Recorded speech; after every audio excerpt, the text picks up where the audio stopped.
The origins of psychological warfare were in Nazi Germany, and in the Nazi ideology, they had something that was called Weltanschauungskrieg, which means worldview warfare.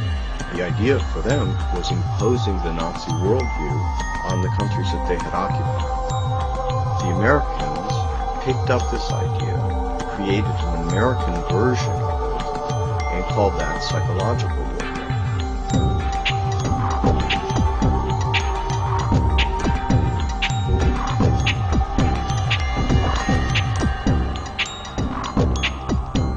In trying to understand psychological warfare and in trying to understand the American approach to the post-war efforts to control people's minds, both as individuals and on a mass scale, there's a lot of illusions about how that was done.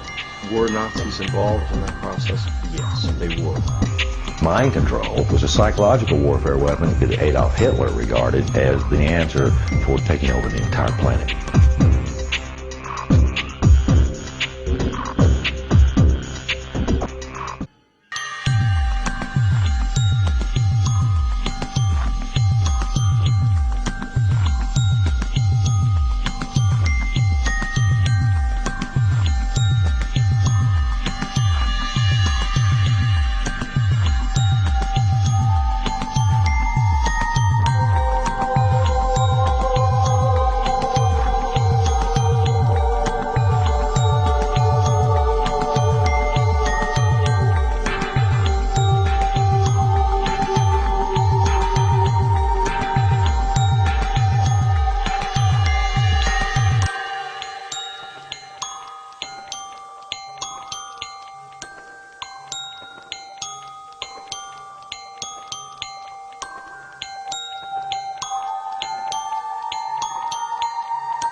The Montauk Project, which was an experiment carried on at Montauk Point, New York, on the southeastern tip of Long Island, that's off of metropolitan New York, was essentially two projects. It was a mind control project where they did research on how to influence the mind of man using electromagnetics. It also evolved into a time travel project. They found out that they could actually bend time with the same equipment that they used to bend minds.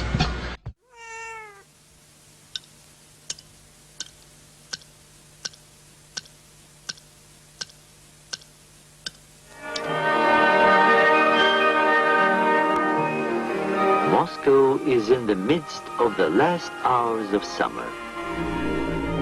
Brainwashing, hypnosis, and even surgical manipulation of the human brain has all been researched thoroughly by the CIA. To provide an objective record of a subject's behavior, she's filmed before treatment and again after treatment, and the two films placed side by side. Notice how the subject before treatment, in the picture on the right, holds onto the chair as she moves. Notice the difference in posture, the greater effort required to rise from the chair, the longer time needed to complete the simple task. He would cut the skin, take the skin flap back, roll it back. He would then literally remove the skull, the top part of the skull. The patient all this time is under a local anesthetic, completely conscious.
name for the mind control research in this country was MK Ultra.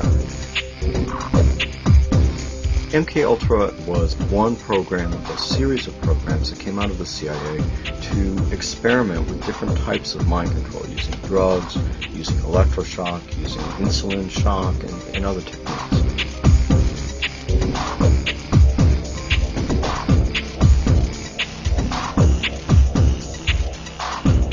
I think that the goal for those people who planned the program was very straightforward. It was an attempt to figure out a way to interrogate people and to learn how to protect their own agents against control by others.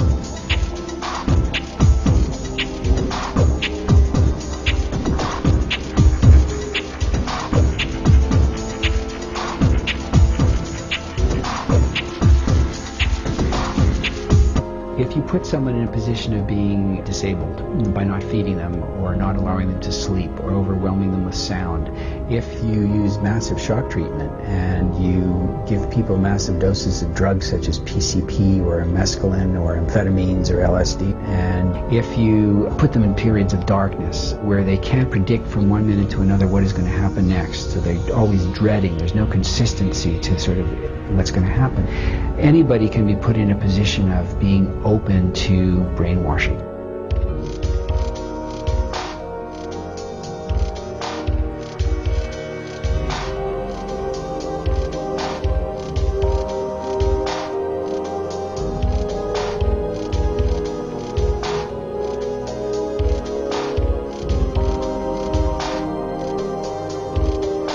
Ewan Cameron was probably the foremost psychiatrist of his time in the 1950s. He was using high-tech sound techniques. He was using multiple kinds of loop recorders to force people to listen to recorded messages 24 hours a day for weeks on end to basically destroy people's thinking patterns.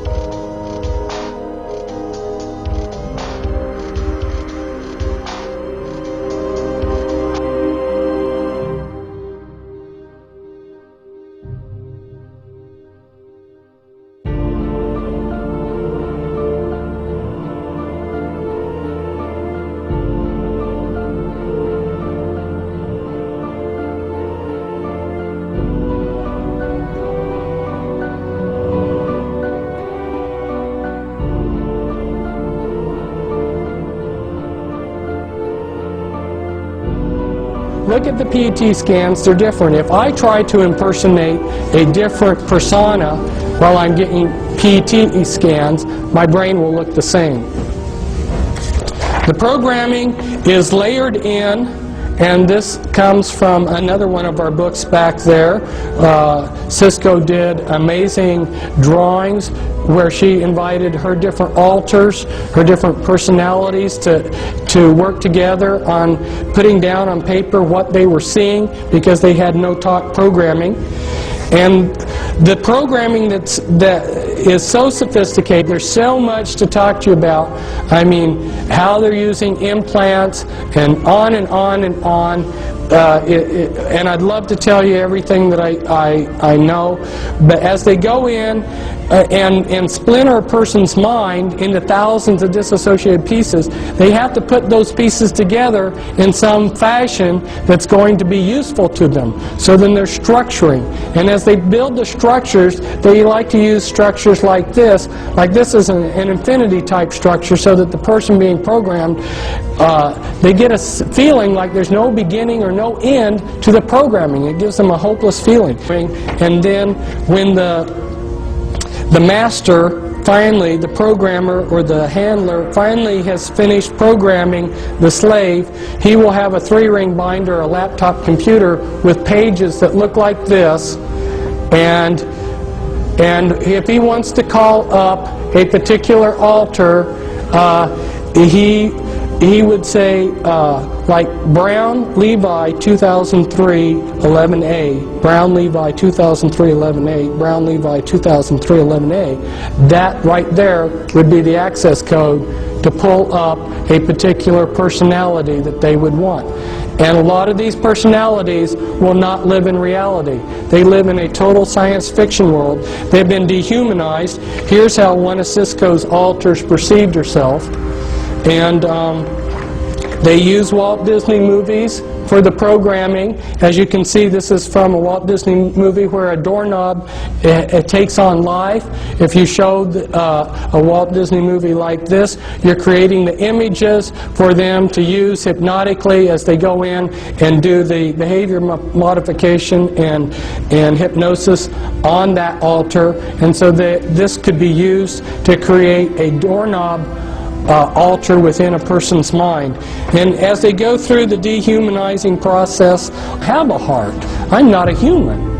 And then they've been dehumanized to think that they're maybe a horse or a dog or a cat or whatever. Put in a master computer in the back of your neck, and these are just a few of the sites. These are the audio implants. There's about 6 different major categories of implants. You've got mimics implants, you've got auditory implants, holographic implants anyway, and when they program, they layer in the programming. They use a lot of, some of the base programs are your Alien scripts, your Alice in Wonderland, and Wizard of Oz. Those are very common base programming scripts. And also Star Wars and Star Trek.